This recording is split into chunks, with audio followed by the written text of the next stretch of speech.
জামায়াতকে যারা ইসলামী দল বলে তারা বোকার স্বর্গে বাস করে বলে মন্তব্য করেছেন চরমোনাইয়ের পীর সৈয়দ মোহাম্মদ রেজাউল করিম। ঝালকাঠি থেকে এস.এম. রেজাউল করিমের প্রতিবেদনে দেখুন বিস্তারিত। কেউ বলে জামায়াতকে ইসলামী দল, আমি বলবো বোকার স্বর্গে তারা বসবাস করে। ইসলামী আন্দোলন বাংলাদেশের আমির সৈয়দ মোহাম্মদ রেজাউল করিম বলেছেন, জামায়াতে ইসলামের নির্বাচনের ইশতেহারে ইসলামের বিষয়ে কোনো সুস্পষ্ট ঘোষণা নেই। সে কারণে দলটিকে ইসলামী দল হিসেবে আখ্যায়িত করার বিষয়ে তিনি প্রশ্ন তোলেন।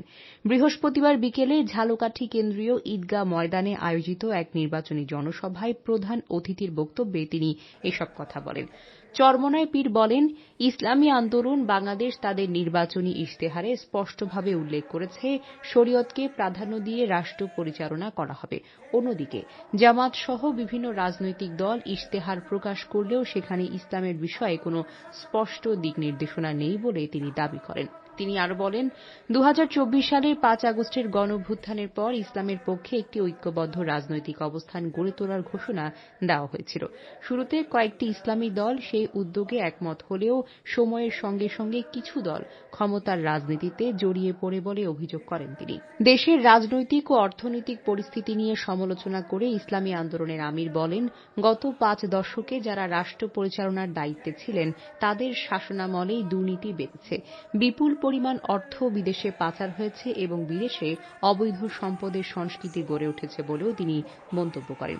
তিনি বলেন, বাংলাদেশ আলেম ওলামা ও ধর্মপ্রাণ মানুষের দেশ। এই ভূখণ্ডে ইসলামের আদর্শকে বাদ দিয়ে রাজনীতি পরিচালনা করা সম্ভব নয়। ইসলামী আন্দোলন একা নয়, আলেম সমাজ, দেশপ্রেমিক ও ধর্মপ্রাণ জনগণ তাদের সঙ্গে রয়েছে বলেও তিনি দাবি করেন।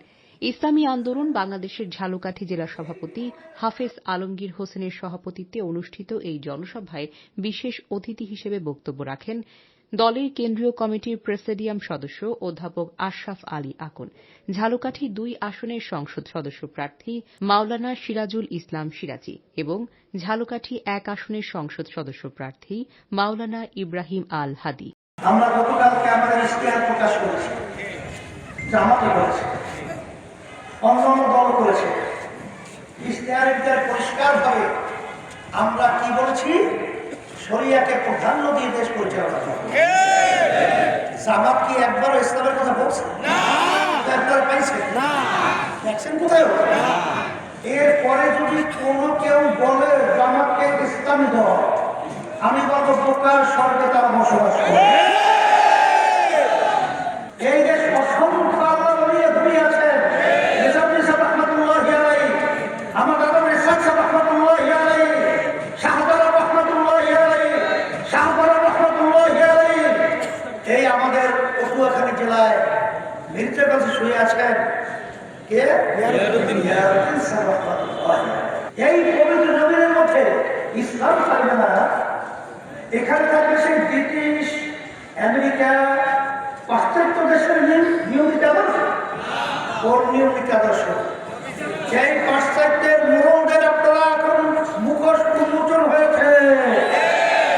ওদের মতো এত বড় জানোয়ার, এত বড় শুয়োর, এত বড় বদমাশ তামাম দুনিয়ার ইতিহাসে